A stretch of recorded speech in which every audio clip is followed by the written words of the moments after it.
खाली बाइक खड़ी है। पंप है क्या? नहीं है पंप है, खाली बाइक खड़ी है। हर साल रहता है ना पंप? हाँ हर साल रहता था, लेकिन इस साल में नहीं है।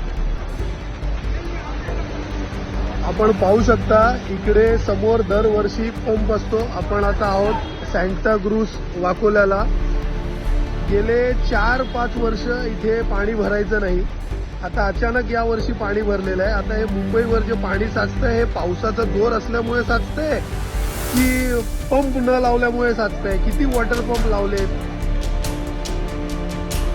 हा एक मोठा प्रश्न आहे. त्याचं उत्तर बीएमसीनी आणि प्रशासनाने देणं गरजेचं आहे.